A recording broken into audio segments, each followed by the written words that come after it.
ശ്രദ്ധിക്കട്ടെ. കർത്താവേ, കർത്താവേ, കർത്താവേ, നിന്റെ വിശുദ്ധ പൗരോഹിത്യത്തെ മഹത്വപ്പെടുത്തണമേ കർത്താവേ. മാരക രോഗികളെ കണ്ണീരോടെ പ്രാർത്ഥിക്കണം ഈശോ. ഈശോ ത്വക്ക് രോഗികളെ കർത്താവേ, ചൊറി ചിറങ്ങ് ശരീരത്തിൽ പൊട്ടുന്നവരെ, രക്തം ഒലിക്കുന്നവരെ, വേരിക്കോസുകാരെ യേശു ക്രിസ്തുവിന്റെ നാമത്തില് ഈ നിമിഷം സൗഖ്യം പ്രാപിക്കട്ടെ.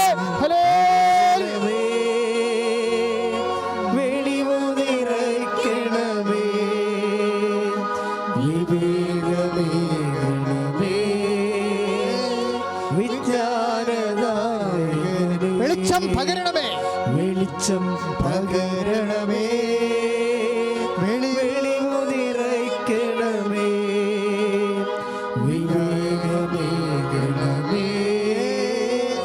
വിജ്ഞാനദായകനേ. മക്കളെ, ഈ പാട്ട് എങ്ങനെയാ വന്നെന്ന് നിങ്ങൾക്കറിയാലോ അല്ലേ? അതായത് സങ്കീർത്തനം 130 കർത്താവ് വചനം തന്നപ്പോൾ ഞാനത് നിങ്ങൾക്ക് പങ്കുവെച്ച് തന്നപ്പോൾ ബ്രദർ അത് പാട്ടാക്കി മാറ്റിയതാണ്. എന്താണ്? അങ്ങേ അരുവിയയക്കുക ഭൂമുഖം, മനുഷ്യൻ്റെ ഹൃദയം നവീകരിക്കപ്പെടട്ടെ, അതിന് വെളിവുണ്ടാകട്ടെ. ഇപ്പോൾ ഇരുട്ടാണല്ലോ, എന്ത് ചെയ്യണമെന്ന് രാഷ്ട്രങ്ങൾക്കറിയത്തില്ല, സംസ്ഥാനങ്ങൾക്കറിയത്തില്ല. നമ്മൾ വിഷമിക്കുന്നു. നമ്മൾ വിഷമിക്കാതിരിക്കാനും പരിഭ്രാന്തരാകാതിരിക്കാൻ വേണ്ടി അവർ പക്വത പാലിക്കണം അധികാരികൾ. പക്ഷെ അവരും വിഷമിക്കുന്നുണ്ട് ഉള്ളിൽ. എല്ലാ അധികാരികളെ സമർപ്പിച്ചുകൊണ്ട് സ്തുതിക്കുന്നു കർത്താവേ. അവർക്കെല്ലാം കർത്താവേ വ്യക്തത കൊടുക്കണമേ കർത്താവേ. ജനങ്ങളെ നയിക്കാൻ, ജനങ്ങളെ സംരക്ഷിക്കാൻ എന്ത് ചെയ്യണമെന്നുള്ള കർത്താവേ, അവരുടെ തെറ്റാത്ത തീരുമാനങ്ങൾ കർത്താവേ രാജ്യങ്ങൾക്ക് വേണ്ടി, ജനങ്ങൾക്ക് വേണ്ടി, സമൂഹത്തിന് വേണ്ടി എടുക്കാൻ കർത്താവേ സർക്കാർ അധികാരികളുടെ മേലെ കർത്താവിന്റെ വെളിവ് നൽകട്ടെ, കർത്താവിന്റെ കൃപ നൽകട്ടെ, ചൈതന്യം വീശട്ടെ. വെളിച്ചം പകരണമേ, വെളിവു നിറയ്ക്കണമേ, വിവേകമേകണമേ,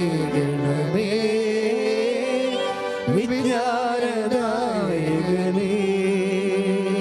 വെളിച്ചം പകരണമേ, വെളിവു നിറയ്ക്കണമേ, വിവേകമേകണമേ, വിജ്ഞാനദായകനേ. വെളിച്ചം പകരണമേ, വെളിച്ചം പകരണമേ, വെളിവു നിറയ്ക്കണമേ, വിവേകമേ, വിജ്ഞാനദായകനേ. പ്രളയത്തിൻ്റെ സൂചനകൾ നമ്മുടെ രാജ്യങ്ങൾ, നമ്മുടെ സംസ്ഥാനത്ത് കണ്ടു തുടങ്ങി അല്ലേ? ഭയങ്കര വിഷമം അല്ലേ? നമ്മൾ കണ്ടില്ലേ അത്? അപ്പം അത് ആവർത്തിക്കരുത്. തന്നെയല്ല, അത് ആ ട്രിവാൻഡ്രം മുഴുവൻ ഡിസൈൻ ചെയ്യാൻ, അതിന് വെള്ളമെല്ലാം മറന്നു പോകുന്ന രീതി ഡിസൈൻ ചെയ്യാൻ വേണ്ടി ദൈവം നമുക്ക് ട്രിവാൻഡ്രം മേഖലകളെ, കാരണം അവിടെയാണല്ലോ വെള്ളം ആദ്യം കയറിയത്, ആ മേഖലകളെല്ലാം സമർപ്പിച്ചുകൊണ്ട് ശ്രദ്ധിക്കട്ടെ കർത്താവേ. നിന്റെ ഉന്നതമായ നാമത്തിന് സ്തോത്രം കർത്താവേ. തിരുവനന്തപുരത്തിൻ്റെ എല്ലാ മേഖലകളെയും കർത്താവേ സമർപ്പിച്ച്, അത് ആദ്യം വെള്ളം കയറുകയും മുങ്ങുകയും മഴ പെയ്ത് അപ്പം മുങ്ങിപ്പോകുന്ന എല്ലാ ലോകത്തുള്ള എല്ലാ സ്ഥലങ്ങളും, വാസയോഗ്യമല്ലാത്ത സ്ഥലങ്ങൾ, മനുഷ്യൻ കുടിയൊഴിഞ്ഞു പോകേണ്ട സ്ഥലങ്ങൾ, അതിനുവേണ്ടി കർത്താവേ വെള്ളം മറന്നു പോയി കർത്താവ് ജീവിക്കാൻ പറ്റുന്ന രീതിയിലേക്ക് അത് ഡിസൈൻ ചെയ്യാൻ കർത്താവേ അങ്ങനെ മക്കൾക്ക് ബുദ്ധി കൊടുക്കണമേ. എഞ്ചിനീയേഴ്സിനെ ആശീർവദിക്കണമേ, ടൗൺ പ്ലാനിംഗ് ചെയ്യുന്നവരെ ആശീർവദിക്കണമേ, സർക്കാരിനെ ആശീർവദിക്കണമേ. വെളിച്ചം പകരണമേ, വെളിച്ചം പകരണമേ, വെളിവു നിറയ്ക്കണമേ, വിവേകമേകണമേ, വിജ്ഞാനദായകനേ. ശ്രദ്ധിക്കട്ടെ, ശ്രദ്ധിക്കട്ടെ. ഹല്ലേലൂയ. വെളിച്ചം പകരണമേ, വെളിവു നിറയ്ക്കണമേ, വിവേകമേകണമേ, വിജ്ഞാനദായകനേ. പ്രിയമുള്ളവരെ, ഭവനങ്ങൾ കാണിച്ചു തന്നിരുന്നു കർത്താവ്. ഞാൻ വെള്ളത്തെക്കുറിച്ച് ചിന്തിച്ചുകൊണ്ടിരിക്കുന്ന സമയത്ത് കർത്താവ് ഭവനങ്ങളെ കാണിച്ചു തന്നായിരുന്നു. ഭവനങ്ങളെ കർത്താവിനെ ഏൽപ്പിക്കാൻ പോവുകയാണ്. ഭവനരഹിതരെ ഏൽപ്പിക്കുന്നത് നമ്മൾ. ഭവനം ഡിലാപ്പിഡേറ്റഡായി നിൽക്കുന്ന ജീർണാവസ്ഥയുള്ള ഭവനങ്ങളെ നമ്മൾ കർത്താവിന് സമർപ്പിക്കുന്നു. കടലോരത്തുള്ള ഭവനങ്ങളെ, ഇനി കടൽ കയറിയ വീണ് പോകുന്ന കുറേ ഭവനങ്ങളുണ്ട്. കടലോരത്തുള്ള എല്ലാ ഭവനങ്ങളും, ഇതുപോലെ ഉരുൾപൊട്ടലിൽ നിൽക്കുന്ന ഭവനങ്ങൾ, മലമ്പ്രദേശത്തുള്ള ഭവനങ്ങൾ, ഇടുക്കി അതുപോലുള്ള സ്ഥലങ്ങൾ, സ്ഥിരം ഉരുൾപൊട്ടുന്ന സ്ഥലങ്ങളില്ലേ, അറിയത്തില്ലല്ലോ. വയനാട്ടിൽ കഴിഞ്ഞ പ്രാവശ്യം എത്രയോ പാവപ്പെട്ട മനുഷ്യർ ഇതിൽ ആ വീട് കാണാൻ കൂടി ഇല്ലാത്ത രീതിയിൽ 16 അടി താഴെ പോയിട്ടുള്ള വീടുകളുണ്ട്. അത്തരം ദുരന്തങ്ങൾ ഇനി സംഭവിക്കരുത്. സമാധാനത്തെ മനുഷ്യൻ ജീവിക്കാൻ അവിടെ ഒരു രാത്രിയുടെ ഉരുൾപ്പെടെ എന്ത് സംഭവിക്കും നമുക്ക് അറിയത്തില്ല. അതുകൊണ്ട് പർവ്വത പ്രദേശങ്ങളിൽ താമസിക്കുന്നവർ, ഉരുളപ്പൊട്ടലിൻ്റെ മേഖലയിൽ താമസിക്കുന്നവരെയും കടലോരങ്ങളിൽ താമസിക്കുന്നവരെയും കർത്താവിൻ്റെ വിശുദ്ധമായ വലതുകരത്തിൻ്റെ സംരക്ഷണം അവർക്ക് ലഭിക്കാൻ വേണ്ടി സ്തുതിച്ച് പ്രാർത്ഥിക്കട്ടെ. കർത്താവെ, ഈ നിമിഷം കർത്താവെ, ഞങ്ങൾ കടലോരവാസികളെയും കർത്താവെ മലയോരവാസികളെയും സമർപ്പിച്ചുകൊണ്ട് പ്രാർത്ഥിക്കണം. കർത്താവെ, ഭൂമി ആകാശത്തിൻ്റെയും ഭൂമിയുടെയും ദൈവമേ, നിന്റെ തിരുമുറുവാർന്ന് വലത് കരത്താൽ ഭവനങ്ങളെ സംരക്ഷിക്കണമേ. ശ്രുതിക്കട്ടെ, ശ്രുതിക്കട്ടെ. ഹല്ലേലൂയ. യേശുവേ സ്തോത്രം. വെളിച്ചം പകരണമേ, വെളിവു നിറയ്ക്കണമേ, വിവേകമേകണമേ, വിജ്ഞാനദായകനേ. സന്തോഷത്തോടെ വെളിച്ചം പകരണമേ, വെളിച്ചം പകരണമേ, വെളിവു നിറയ്ക്കണമേ, വിവേകമേകണമേ, വിജ്ഞാനദായകനേ. മക്കളെ, ഉദര രോഗികളെ ഉദരത്തിൽ കൈവച്ച് പ്രാർത്ഥിക്കുക. ഉദര രോഗികളെ ഉദരത്തിൽ കൈവച്ച് പ്രാർത്ഥിക്കുക. നിങ്ങൾ ഉദരരോഗമില്ലാത്ത ആൾക്കാർ, നിങ്ങൾ വെറുതെ നിങ്ങളിങ്ങനെ ഞാനീ നാട്ടുകാരനല്ല നമ്മൾ നിൽക്കരുത് കേട്ടോ. കാര്യം ഉദരത്തിൽ രോഗം വന്നാൽ അത് വരുമ്പോഴേ നിങ്ങൾക്ക് അറിയാൻ പറ്റത്തുള്ളൂ എന്തുമാത്രം ആ വേദന അവരനുഭവിക്കുന്നുണ്ടെന്ന്. ഭക്ഷണം കഴിക്കാൻ പറ്റത്തില്ല, കഴിക്കുന്ന ഭക്ഷണം പോകത്തില്ല, എന്തെല്ലാം തരത്തിലാണ്. ചിലപ്പോഴൊക്കെ കുടലൊക്കെ കണ്ടിച്ച് കളയേണ്ടി വരും, പിന്നെ ജീവിതകാലം മുഴുവൻ അനുഭവിക്കേണ്ടി വരും. കർത്താവേ, ഇതുമാത്രം മനുഷ്യർ സൗഖ്യപ്പെട്ട് കൃപാസനത്തിൽ സാക്ഷ്യം പറഞ്ഞിട്ടുള്ളതാണ്. എൻ്റെ മക്കൾ, ദൈവത്തെ ഓർത്ത് വലതുകരം നിങ്ങളുടെ വയറ്റി വെക്കുക. കർത്താവ് ഇപ്പം നിന്നെ സുഖപ്പെടുത്തുന്ന നീ പൂർണ്ണമായി പരിശുദ്ധ അമ്മയെ ആശ്രയിച്ചുകൊണ്ട് വിശ്വസിക്കുക. കർത്താവെ, ഉദരരോഗമുള്ളവരെ സമർപ്പിച്ച് പ്രാർത്ഥിക്കുന്നു. കർത്താവെ, ഞങ്ങളെ ഉദരരോഗമുള്ളവരെ കർത്താവെ സമർപ്പിച്ച് പ്രാർത്ഥിക്കുന്നു. കർത്താവെ, ഉദരരോഗമുള്ളവരെ നിന്റെ തിരുമുറുവാർന്ന് ഉയർത്തെഴുന്നേറ്റ വലത് കരത്താൽ ഈ നിമിഷം സ്പർശിക്കണമേ. അടിപ്പിടർ പോലെ, വൈദ്യാഘാതം പോലെ ഉദരരോഗമുള്ളവരെ യേശുനാമത്തിൽ സൗഖ്യമാകട്ടെ.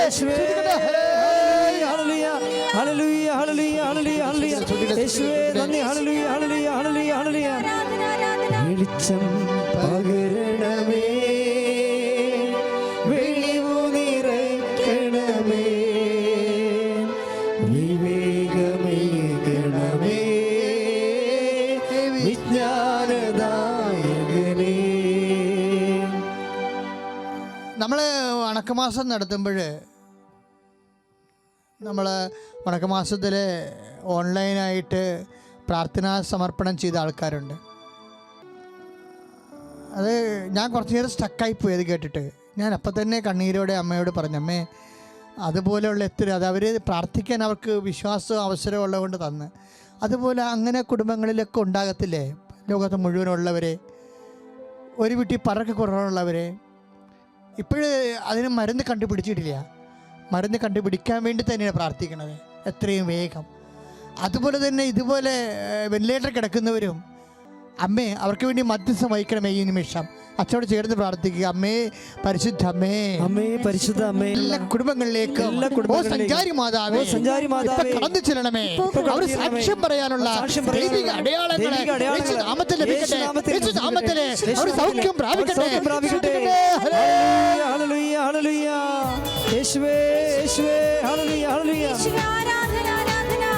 ആദ്യമായി ഈ പുണ്യഭൂമിയിൽ വന്ന് സാക്ഷ്യം പറയാൻ അനുഗ്രഹിച്ച അമ്മ മാതാവിനും തിരുകുമാരനും ഒരുപാട് നന്ദി പറയുന്നു. എൻ്റെ പേര് സാനിയ. ഞാൻ വരുന്നത് മൂവാറ്റുപുഴയിൽ നിന്നാണ്. ഇതെൻ്റെ മമ്മി ബിന്ദു. ഞാൻ ആദ്യമായിട്ട് ഉടമ്പടി എടുക്കുന്നത് 2024 ആഗസ്റ്റ് 13 ഉടമ്പടി എടുക്കുമ്പോൾ എനിക്ക് ആദ്യമായിട്ട് എനിക്ക് അങ്ങനെ വലിയ വിശ്വാസമൊന്നും ഉണ്ടായിരുന്നില്ല. ഫ്രണ്ട്സൊക്കെ പറഞ്ഞു, ഉടമ്പടി എടുക്കുമ്പോൾ എന്താണ് ഇത് കറക്റ്റായിട്ട് പാലിക്കണം, എന്നാലാണ് ഇത് നടക്കത്തുള്ളൂ, അല്ലെങ്കിൽ അത് മുടങ്ങിക്കഴിഞ്ഞാൽ ഭയങ്കര വലിയ പ്രശ്നങ്ങളാണെന്നൊക്കെ പറഞ്ഞു. അപ്പോൾ എനിക്ക് ആദ്യമൊക്കെ പിന്നെ മടിയായിരുന്നു. പിന്നെ ഞാനും എൻ്റെ ഫ്രണ്ടും കൂടെ പറഞ്ഞു, എടി വാ നമുക്കൊന്ന് ഉടമ്പടി എടുക്കാം. അപ്പോൾ എൻ്റെ ഫ്രണ്ട്സ് കുറച്ച് പേരൊക്കെ എടുത്തിട്ടുണ്ടായിരുന്നു. എന്നിട്ട് ഞാൻ വന്ന് ഉടമ്പടി എടുക്കാനായിട്ട് ആഗസ്റ്റ് മാസത്തിലൂടെ വന്നു. അന്ന് ഞാനിവിടെ വന്ന് ഉടമ്പടി എടുത്തു. എനിക്കങ്ങനെ കറക്റ്റായിട്ട് അറിയത്തുണ്ടായിരുന്നില്ല. ഇവിടെ വന്ന് എല്ലാവരോടും ചോദിച്ചു. അപ്പോൾ ഉടമ്പടിയുടെ കാര്യങ്ങളെല്ലാം എനിക്ക് പറഞ്ഞു തന്നു. അങ്ങനെ ഉടമ്പടി എടുത്തു. ഞാനൊരു നേഴ്സാണ്. അപ്പോൾ പുറത്ത് പോകണമെന്നൊരു ആഗ്രഹത്തോടെയാണ് ഞാനിവിടെ വന്ന് ഉടമ്പടി എടുത്തത്. ഞാനപ്പോൾ സൗദിക്ക് പോകാനായിട്ട് പ്രോസസ്സിങ് എല്ലാം സ്റ്റാർട്ട് ചെയ്തിട്ടുണ്ടായിരുന്നു. പ്രോസസ്സിങ് എല്ലാം സ്റ്റാർട്ട് ചെയ്ത് അപ്പോൾ എക്സാം എഴുതാമെന്നൊരു ഇതിൽ വന്ന് ഞാൻ എക്സാം എഴുതാം ഇവിടെ ഒന്ന് പ്രാർത്ഥിച്ചു. 2 മാസം ഞാൻ ഉടമ്പടി കറക്റ്റായിട്ട് പാലിച്ചു. പിന്നെ ഞാൻ ഉഴപ്പി, ഒരു 6 മാസത്തോളം ഉടമ്പടി ഉഴപ്പി. അത് കഴിഞ്ഞിട്ട് ഞാൻ ഇവിടെ വന്ന് പുതുക്കി, 1-ാം പുതുക്കൽ പുതുക്കി കഴിഞ്ഞ് ഇവിടെ അച്ഛനെ വന്ന് കണ്ടായിരുന്നു. അപ്പോൾ ഇവിടെ വന്ന് പറഞ്ഞിട്ടുണ്ട് മാതാവ് എന്നെ കാത്തോളും. അങ്ങനെ ഓർത്ത് ഞാൻ എക്സാം എഴുതി. എക്സാമിന് പോയി എനിക്ക് ഒരു നല്ലൊരു പ്രതീക്ഷ ഉണ്ടായിരുന്നു, ഞാൻ പാസ്സാവും, ഇവിടെ വന്ന് പ്രാർത്ഥിച്ചല്ലോ എല്ലാം നടന്നു കിട്ടും എന്നൊരു പ്രതീക്ഷ എനിക്കുണ്ടായിരുന്നു. ഞാൻ റിസൾട്ട് വന്നപ്പോഴത്തേക്കും എൻ്റെ ഫ്രണ്ട്സ് എല്ലാവരും പാസ്സായി, ഞാൻ തോറ്റു. അപ്പോൾ എനിക്ക് ഭയങ്കര സങ്കടമായിരുന്നു. ഞാൻ ഒരിക്കലും പ്രതീക്ഷിച്ചില്ല ഞാൻ തോക്കൂ എന്നുള്ള കാര്യത്തിൽ. എനിക്ക് പരീക്ഷ വലിയ കുഴപ്പമൊന്നും ഉണ്ടായിരുന്നില്ല, നിസ്സാര മാർക്കിനാണ് ഞാൻ പോയിട്ടുണ്ടായിരുന്നത്. അപ്പോൾ ഞാൻ ഭയങ്കര കരച്ചിലായിരുന്നു. ഞാൻ ആദ്യം മമ്മിയോടും പപ്പയോടും ഒന്നും പറഞ്ഞിട്ടുണ്ടായിരുന്നില്ല തോറ്റ കാര്യം. പിന്നെ പൈസ 2ാമത് എടുക്കാനുണ്ടായിരുന്നില്ല. അതിട്ട് എൻ്റെ കൂട്ടുകാരിയുടെ ഇന്ന് അപ്പോൾ അവൾ പൈസ തന്നു, എടി നീ 2ാമത് ഒന്നോടെ ഒന്ന് എഴുതി നോക്ക് കിട്ടും എന്ന് അവൾ എനിക്ക് പറഞ്ഞു. എനിക്ക് പൈസ ഇട്ട് തന്നു. ഞാൻ എന്നിട്ട് ഡേറ്റ് ഉണ്ടോ എന്ന് അറിയാൻ വേണ്ടി വിളിച്ച് ചോദിച്ചപ്പോഴത്തേക്കും എന്നോട് പറഞ്ഞു ഒരു ഡേറ്റ് ഉണ്ട്, വേഗം തന്നെ ബുക്ക് ചെയ്യുവാണെങ്കിൽ കിട്ടും എന്ന് പറഞ്ഞു. ഞാൻ എന്നിട്ട് ആ ഡേറ്റ് എടുത്ത് ഞാൻ അടുത്ത പരീക്ഷയ്ക്ക് പോവാണ്. അപ്പോഴും എനിക്ക് വലിയ പ്രതീക്ഷ ഒന്നും ഉണ്ടായിരുന്നില്ല. എന്നാലും എന്താ ഇനി തോക്കുമോ ഇത്രയും രൂപയാ, 27,000 രൂപയായിരുന്നു ഒരു പരീക്ഷയ്ക്ക്. എന്നിട്ട് ഞാനിവിടെ വന്ന് ഉടമ്പടി പുതുക്കി കഴിഞ്ഞ് അപ്പോൾ ഞാൻ ഇവിടെ വന്ന് പ്രാർത്ഥിച്ചു, മാതാവേ ഈ തവണയെങ്കിലും നീ എന്നെ പാസ്സാക്കണം, നീ എൻ്റെ കൂടെ ഉണ്ടാവണം എന്നുള്ള ഞാൻ പ്രാർത്ഥിച്ചു പോയി. പിന്നെ വീട്ടിൽ ചെന്ന് എന്ന് ധ്യാനം കൂടുകയും ചെയ്യുമായിരുന്നു, സാക്ഷ്യങ്ങൾ കേൾക്കും. ഒരു ദിവസം 5 സാക്ഷ്യങ്ങൾ കേൾക്കുമായിരുന്നു. പിന്നെ അനാഥാലയങ്ങളിലൊക്കെ പോയി സന്ദർശിച്ച് അവർക്ക് ഭക്ഷണത്തിൻ്റെ കാര്യങ്ങളൊക്കെ ചെയ്തു കൊടുക്കുമായിരുന്നു, പച്ചക്കറി ഐറ്റംസ് എല്ലാം മേടിച്ചു കൊടുക്കുമായിരുന്നു. ഞാൻ അന്നേരം ജോലിക്കൊന്നും പോകണ്ടായിരുന്നില്ല, എൻ്റെ പൈസയൊന്നും ഉണ്ടായിരുന്നില്ല. മമ്മി പൈസ തന്നാണ് ഞാൻ പോയി സഹായിച്ചുകൊണ്ടിരുന്നത്. അത് കഴിഞ്ഞിട്ട് എക്സാമിന് പോയി നേർച്ച വസ്തുക്കൾ കൊണ്ടാണ് ഞാൻ പോയത്. എണ്ണ ഞാൻ പാസ്പോർട്ടിൽ തേച്ചിട്ടുണ്ടായിരുന്നു. അന്നേരം അവിടെ ചെക്കിങ് ചെയ്യുന്ന അവർ എൻ്റെ പാസ്പോർട്ടിൽ നിന്ന് എണ്ണ തുടച്ച് ഉടമ്പടി തൈലം.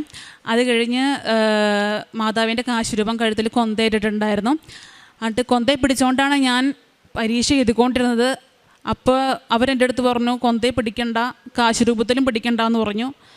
അപ്പോൾ എനിക്ക് ഭയങ്കര സങ്കടമായി. പിന്നെ തോക്കുമായിരിക്കും, അമ്മ എൻ്റെ കൂടെ ഇല്ലേ എന്നൊരു ഇതായിരുന്നു.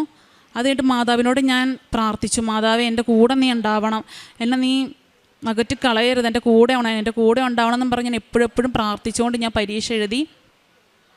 എനിക്ക് പരീക്ഷ എഴുതുമ്പോൾ ഒന്നും വലിയ ഞാൻ പഠിച്ച കാര്യങ്ങളൊന്നും എനിക്ക് വന്നിട്ടുണ്ടായിരുന്നില്ല. എനിക്ക് ഒരു പ്രതീക്ഷ ഉണ്ടായിരുന്നില്ല ജയിക്കും എന്നുള്ള കാര്യത്തിൽ. പുറത്തിറങ്ങിക്കഴിഞ്ഞപ്പോൾ എല്ലാവരും എൻ്റെ അടുത്ത് ചോദിച്ചു എങ്ങനെ ഉണ്ടായിരുന്നു എന്ന് ചോദിച്ചപ്പോൾ ഞാൻ ഒന്നും പറയണ്ടായിരുന്നില്ല. റിസൾട്ട് വരുമ്പോൾ അറിയാം നമ്മുടെ രീതിയിലായിരുന്നു. എളുപ്പമാണെന്നോ പാടാണെന്നോ ഒന്നും എനിക്ക് പറയാൻ പറ്റണ്ടായിരുന്നില്ല. അത് കഴിഞ്ഞ് എല്ലാ മാസം അവസാനമാണ് നമ്മുടെ റിസൾട്ട് വരുന്നത്. അപ്പോൾ റിസൾട്ട് വരണില്ല. എല്ലാ കൊല്ലം അവസാനം റിസൾട്ട് വന്നുകൊണ്ടിരുന്ന എല്ലാ മാസം. എൻ്റെ റിസൾട്ട് മാത്രം ഇങ്ങനെ വരുന്നില്ല. അപ്പോൾ ഞങ്ങൾ ചോദിക്കുന്നുണ്ട് എന്താ റിസൾട്ട് വരാത്തത്. അപ്പോൾ അവർ പറയേണ്ടത് വരും എന്നാണ് പറയണത്. 10 ദിവസം ഡിലേ ആയിട്ടാണ് റിസൾട്ട് വന്നത്. റിസൾട്ട് എനിക്ക് നോക്കാനുള്ള ധൈര്യമൊന്നും ഉണ്ടായിരുന്നില്ല. എൻ്റെ കൂട്ടുകാരിയാണ് നോക്കി തന്നത്. അന്നേരം എനിക്ക് പാസ്സായിട്ടുണ്ടായിരുന്നു. അതാണ് എൻ്റെ 1ാമത്തെ നിയോഗം എന്ന് പറയാനായിട്ട്. 2ാമതെന്ന് പറയുമ്പോൾ എനിക്ക് 2022 തൊട്ടൊരു നടുവേദന ഉണ്ടായിരുന്നു. അപ്പോൾ ഞാനത് അന്ന് എക്സ്റേ എടുത്ത് കഴിഞ്ഞപ്പോഴത്തേക്ക് എനിക്ക് അങ്ങനെ കുഴപ്പമുണ്ടായിരുന്നില്ല. ഡോക്ടറെ കാണിച്ചപ്പോൾ ഡോക്ടർ പറഞ്ഞു കുഴപ്പമൊന്നുമില്ല എന്ന് പറഞ്ഞു. അത് കഴിഞ്ഞ് ഈ 6 മാസമായിട്ട് എനിക്ക് നടുവേദന ഭയങ്കരമായിട്ട് നടുവേദനയായിരുന്നു. അപ്പോൾ എല്ലാവരും എന്നോട് ഞാൻ നടുവേദന എല്ലാവരും എന്നെ കളിയാക്കും, ഈ ചെറുപ്രായത്തിൽ നിനക്ക് നടുവേദനയോ ചുമ്മാ പറയണത് അങ്ങനെ ഇങ്ങനെയൊക്കെ പറയും. പക്ഷേ എനിക്ക് ഭയങ്കര നടുവേദനയായിരുന്നു. എന്നിട്ട് ഞാൻ റാലിയിൽ പങ്കെടുക്കാമെന്ന് നേർന്നിട്ടുണ്ടായിരുന്നു. എന്നിട്ട് ഞാൻ ഇവിടെ നിന്ന് പ്രാർത്ഥിച്ചു, അമ്മ എൻ്റെ നടുവേദന മാറ്റിത്തരണേ. എന്നിട്ട് ഉടമ്പടി തൈലം ഞാൻ എന്നും കുരിശ് വരച്ച് പ്രാർത്ഥിക്കുമായിരുന്നു. അതിൻ്റെ ഫലമായിട്ട് എനിക്ക് വേദനകൾ കുറഞ്ഞു തുടങ്ങി. പിന്നെ ഞാൻ എൻ്റെ ഡോക്ടർ പറഞ്ഞായിരുന്നു, ഫിസിയോതെറാപ്പി എനിക്കുണ്ടായിരുന്നു. അപ്പോൾ ഡോക്ടർ പറഞ്ഞു നീ നടക്കരുത്, റെസ്റ്റ് ചെയ്യണം, ഒത്തിരി നടക്കരുത്, നടന്നു കഴിഞ്ഞാൽ വേദന കൂടും എന്ന് പറഞ്ഞായിരുന്നു. അപ്പോൾ അങ്ങനെ ഇപ്പം എനിക്കൊരു പേടിയായിരുന്നു, അമ്മതാവേ എനിക്കിനി ജോലി ചെയ്യാനുള്ളതാണല്ലോ, എന്ത് ചെയ്യും ഈ നടുവേദന വെച്ച്. അങ്ങനെയൊക്കെയായിരുന്നു. എന്നിട്ട് പിന്നെ മഹാറാലിയിൽ ഞാൻ പങ്കെടുക്കാൻ വന്നു. ആ റാലിയിൽ പങ്കെടുത്തേ പിന്നെ എനിക്ക് ഇതുവരെയായിട്ട് എനിക്കൊരു ബുദ്ധിമുട്ടുമില്ല. ഞാൻ നടുവേദന എനിക്കിപ്പോൾ അറിയണം കൂടി ഇല്ല. ഞാൻ ഇപ്പോൾ എനിക്ക് ഒരുപാട് ആ റാലി നടന്നപ്പോഴായാലും എനിക്ക് ഒരു വേദന മാറും എന്നൊരു വിശ്വാസം എനിക്കുണ്ടായിരുന്നു. പക്ഷേ കൂട്ടുകാർ എൻ്റെ അടുത്ത് പറഞ്ഞിട്ട് നടക്കണ്ട നീ ബസ്സിന് പൊക്കോ നീ എന്നൊക്കെ പറഞ്ഞു വിട്ടു. അപ്പോൾ ഞാൻ പറയും ഇല്ലടി ഞാൻ നടക്കുവാന്ന് പറഞ്ഞു നടന്നു. പക്ഷേ അതിൽ പിന്നെ എനിക്ക് ഇതുവരെയായിട്ടും എനിക്ക് നടുവേദന ഇല്ല. അത് രണ്ടാമത്തെ സാക്ഷ്യം. പിന്നെ ഞാൻ ജോലിക്ക് പോകണ്ടായിരുന്നില്ല, റിസൈൻ ചെയ്ത് വന്നേക്കുമായിരുന്നു. അപ്പോൾ ജോലിക്ക് പോകാൻ എനിക്ക് മറ്റുള്ളവരെ സഹായിക്കാനായിട്ട് എൻ്റെ കയ്യിൽ പൈസയും കാര്യങ്ങളൊന്നും ഉണ്ടായിരുന്നില്ല. പിന്നെ മമ്മിയുടെ നിന്ന് പൈസ മേടിച്ചാണ് ഞാൻ അനാഥാലയത്തിലൊക്കെ പോയിക്കൊണ്ടിരുന്നത്. പിന്നെ മറ്റുള്ളവർക്ക് വേണ്ടിയിട്ട് ഞാൻ പ്രാർത്ഥിക്കും, കൊന്ത ചൊല്ലാറുണ്ട്. അതൊരു കാരുണ്യ പ്രവർത്തനമായിട്ടാണ് ഞാൻ കാണുന്നത്. മറ്റുള്ളവർക്ക് വേണ്ടി പ്രാർത്ഥിക്കുന്നതും മറ്റുള്ളവർക്ക് വേണ്ടി കൊന്ത ചൊല്ലണതും എല്ലാവരും ആവശ്യങ്ങളൊക്കെ ഇങ്ങനെ പറയുമായിരുന്നു. അപ്പോൾ ഞാൻ പ്രാർത്ഥിക്കുകയൊക്കെ ചെയ്യായിരുന്നു. അതൊരു കാരുണ്യ പ്രവർത്തനമായിട്ടാണ് ഞാൻ കാണുന്നത്. ഇവിടെ ഞാൻ ഈ ചൊവ്വാഴ്ച ഞാൻ സൗദിക്ക് പോവുകയാണ്. എനിക്ക് വിസ വന്നു, ടിക്കറ്റ് ബുക്ക് ചെയ്തിട്ടുണ്ട്, പ്രിൻ്റ് വന്നിട്ടില്ല. ഞാൻ ഈ ചൊവ്വാഴ്ച സൗദിക്ക് പോവുകയാണ്. ഇതാണ് എൻ്റെ വിസ. എൻ്റെ ഫ്രണ്ട്സൊക്കെ ആദ്യം പാസ്സായ പിള്ളേർക്കൊന്നും ഇതുവരെ ഒന്നും റെഡിയായില്ല. ഞാൻ രണ്ടാമത് പരീക്ഷ എഴുതി എനിക്ക് ഇത്രയും പെട്ടെന്ന് മാതാവ് എല്ലാം നടത്തി തന്നു. ഇതൊരു അത്ഭുതമായിട്ടാണ് ഞാൻ കാണുന്നത്. പിന്നെ മാതാവിനെ ഞാൻ പറഞ്ഞായിരുന്നു, മാതാവി ഒരു മുത്തുക്കുട ഞാൻ നേർന്നിട്ടുണ്ടായിരുന്നു. ഇന്ന് മുത്തുക്കുടയായിട്ടാണ് മാതാവിനെ ഞാൻ വന്നത്. അവിടെ കൊടുത്തിട്ടുണ്ട് മുത്തുക്കുട. അപ്പോൾ സാക്ഷ്യം പറയാനായിട്ട് വന്നതാണ്. മമ്മിക്ക് പുറം വേദന ഉണ്ടായിരുന്നു. മമ്മിക്ക് ഈ ഉടമ്പടി തൈലം തേച്ച പിന്നെ മമ്മിയുടെ പുറം വേദനയും കുറഞ്ഞിട്ടുണ്ട്. പൂർണ്ണമായിട്ടും മമ്മിയുടെ പുറം വേദനയും മാറിയിട്ടുണ്ട്. ഇത്രയൊക്കെ എന്നെ പ്രേക്ഷിത പ്രവർത്തനം. ഞാൻ എല്ലാ മാസവും ഇവിടെ വന്ന് പത്രം മേടിക്കുമായിരുന്നു. പത്രം മേടിച്ച് ആദ്യമൊക്കെ എനിക്ക് പത്രം കൊടുക്കാൻ ഭയങ്കര ചമ്മലായിരുന്നു. എല്ലാവരും നമ്മളെ കാണുമ്പോൾ മാറി നിൽക്കുമായിരുന്നു. അപ്പോൾ കൊടുക്കുമ്പോൾ അവർ വേണ്ടെന്ന് പറയുമ്പോൾ എനിക്ക് സങ്കടമായിരുന്നു. അപ്പോൾ മമ്മിയുടെ അടുത്ത് ഞാൻ പറയും, മമ്മി വേണ്ടാന്ന് പറയുക, ഞാൻ എന്നെ ചെയ്യണേ എന്നൊക്കെ ചോദിക്കും. മമ്മി പറയും സാരല്ല നീ നിർബന്ധിക്കേണ്ട, ആവശ്യമുള്ളവർ മേടിക്കും എന്ന് പറഞ്ഞു. ഞാൻ എന്നിട്ട് പേപ്പർ മടക്കി സഞ്ചിയിലാക്കി ഹാൻഡ് ബാഗിലാക്കിയാണ് കൊണ്ടുപോണത്. എനിക്ക് ഭയങ്കര നാണക്കേടായിരുന്നു. എന്നിട്ട് ഞാൻ മമ്മീനെ കൂട്ടിക്കൊണ്ട് ഞാൻ പോവും. ഹോസ്പിറ്റലിൽ ചെന്ന് ഒരു ഗവൺമെൻറ് ഹോസ്പിറ്റലിൽ ചെന്ന് അവിടെ ചെന്ന് കൊടുക്കാൻ നിന്നപ്പോൾ അവരെൻ്റെ അടുത്ത് പറഞ്ഞു ഇവിടെ കൊടുക്കാൻ പാടില്ല എന്ന് പറഞ്ഞു. അത് കഴിഞ്ഞിട്ട് ഞാൻ ഓട്ടോ സ്റ്റാൻഡിൽ പള്ളികൾക്കിടെയൊക്കെ കൊണ്ടുപോയി കൊടുത്തു. അതാണ് ഞാൻ പ്രേക്ഷിത പ്രവർത്തനമായിട്ട് ചെയ്തേക്കണേ. പിന്നെ എൻ്റെ മുന്നിൽ കൈ നീട്ടി വന്നവരെ ആരും ഞാൻ എൻ്റെ കയ്യിൽ പൈസ ഇല്ലെങ്കിലും മമ്മിയുടെ തന്നെ മേടിച്ച് കൊടുക്കാറുണ്ട്. അപ്പോൾ ഞാൻ ഈ ചൊവ്വാഴ്ച ഞാൻ സൗദിക്ക് പോവാണ്. എന്നെ ഇത്രയും അനുഗ്രഹിച്ച അമ്മ മാതാവിന് 1000 നന്ദി പറയുന്നു. എൻ്റെ പേര് ഷീല ജോയ്. ഞാൻ ചാലക്കുടിക്കടുത്ത് പോട്ടയിൽ നിന്ന് വരുന്നു. ആദ്യമായി തന്നെ ഈ ആൾത്താരയിൽ നിന്ന് സാക്ഷ്യം പറയാൻ അനുഗ്രഹിച്ച ഈശോയ്ക്കും അമ്മയ്ക്കും ഞാൻ ഹൃദയം നിറഞ്ഞ് നന്ദി പറയുന്നു. 2019 സെപ്റ്റംബർ 28-ാം തീയതിയാണ് ഞാൻ ഇവിടെ വന്ന് ആദ്യമായി ഉടമ്പടി എടുത്തത്. 21 മാസത്തോളം ഇതിനിടയിൽ ഉടമ്പടി പുതുക്കി ഉടമ്പടിയിലായിരുന്നുണ്ട്. കഴിഞ്ഞ മെയ്യിൽ ഞാൻ ഉടമ്പടി പുതുക്കിയപ്പോൾ ജോസഫ് അച്ഛനെ വന്ന് കണ്ടായിരുന്നു. ഞാൻ 25 വർഷമായിട്ട് അനുഭവിക്കുന്ന ഒരു ബുദ്ധിമുട്ടുണ്ടായിരുന്നു. എൻ്റെ പരോട്ടിഡ് ഗ്ലാൻഡ്, ഈ ലെഫ്റ്റ് ഇയറിന് മുന്നിലും താഴോട്ട് ഇറങ്ങി കിടക്കുന്ന ഒരു ഗ്ലാൻഡാണ്. അത് 2 സൈഡിലുണ്ട് നമ്മുടെ ചെവിയുടെ ഇപ്പുറത്തായിട്ട്. അതിൽ ഇടത് സൈഡിലുള്ള ഗ്ലാൻഡ് ഇടയ്ക്കിടയ്ക്ക് ഇൻഫെക്ഷൻ വരും. ഇൻഫെക്ഷൻ വന്നു കഴിഞ്ഞാൽ പിന്നെ ഫിസിഷ്യൻ നേരെ ENT അടുത്ത് വിടും.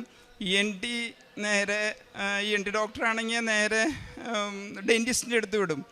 ആർക്കും അതിന് പരിഹാരം പൂർണ്ണമായിട്ട് നിർദ്ദേശിക്കാൻ പറ്റിയിരുന്നില്ല. കഴിഞ്ഞ മെയ്യിൽ ഞാൻ അച്ഛനെ വന്ന് കണ്ടു. അച്ഛൻ്റെ കൈവയ്പ്പ് ശുശ്രൂഷയിലൂടെ എനിക്കതിന് പൂർണ്ണ സൗഖ്യം കിട്ടി. അച്ഛൻ സൈത്ത് പൂശി എനിക്ക് വേണ്ടി പ്രാർത്ഥിച്ചു.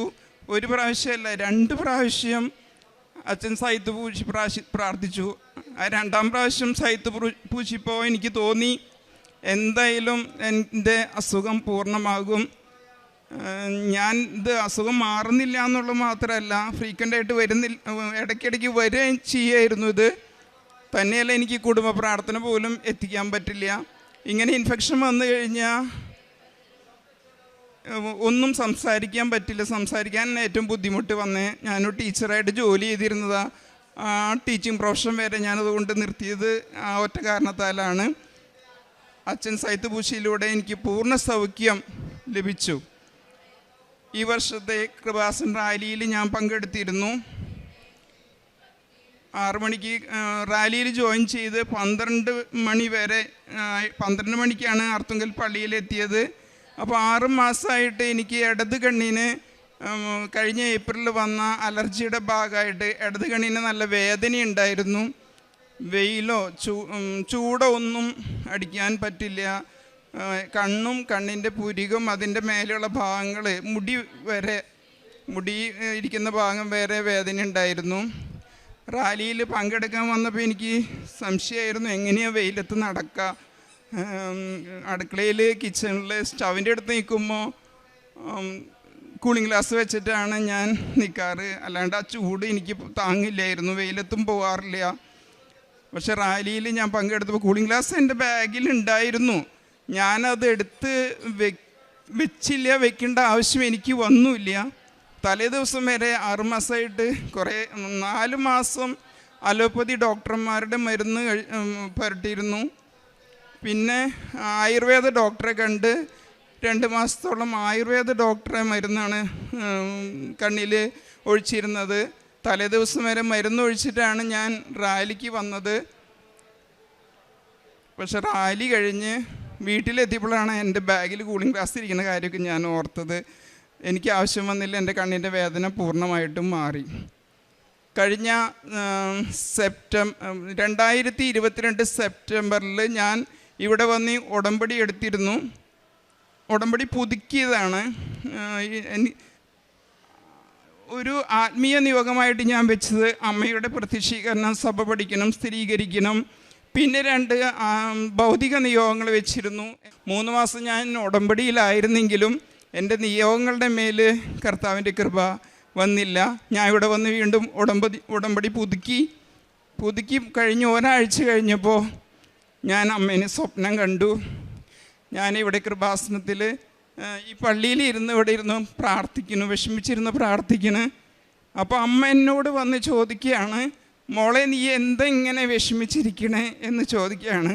ഞാൻ എടുത്ത വഴിക്ക് പറഞ്ഞു, എനിക്ക് ജോസഫ് അച്ഛനെ കാണണം. ജോസഫ് അച്ഛനെ കണ്ടാൽ എൻ്റെ എല്ലാ കാര്യങ്ങൾക്കും പരിഹാരമായി എന്നുള്ള ഉള്ളിലെ ചിന്തയായിരിക്കും.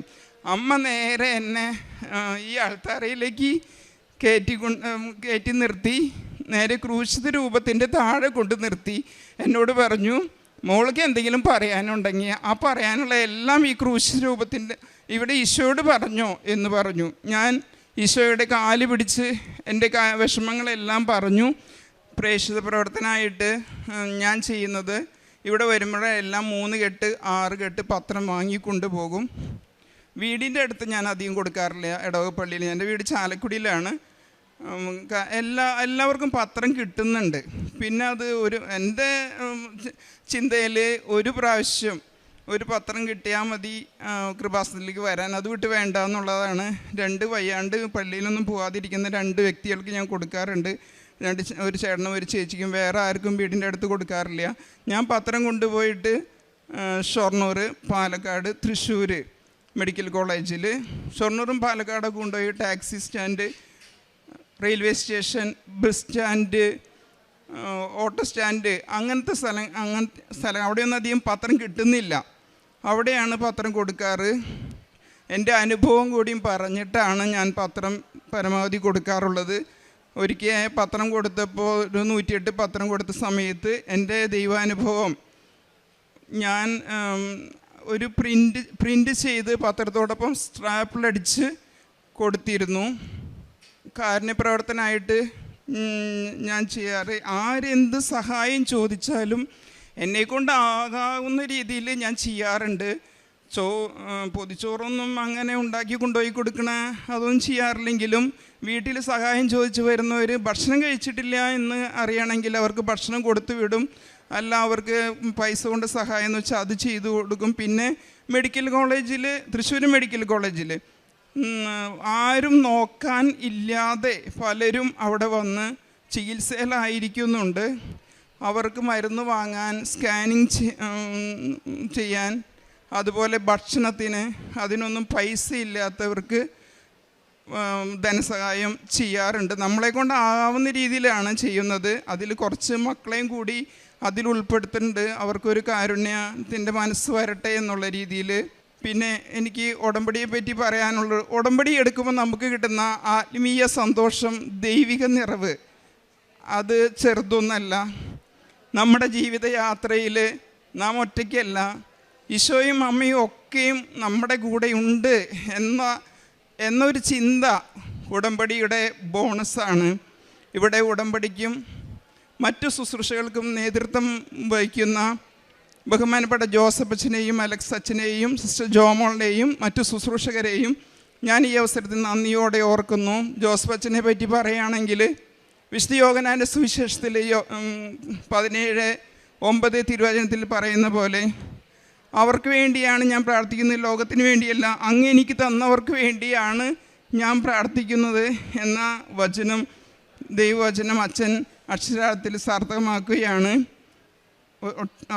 ഒത്തിരി ആരോഗ്യ പ്രശ്നങ്ങൾ ഉണ്ടായിട്ടും അച്ഛൻ ഒരുപാട് സമയമാണ്, ഒത്തിരി മണിക്കൂറുകളാണ് ദൈവജനത്തിന് വേണ്ടി ദൈവവചനം പങ്കുവയ്ക്കുന്നതും ദൈവജനത്തിന് വേണ്ടി ശുശ്രൂഷ ചെയ്യുന്നതും.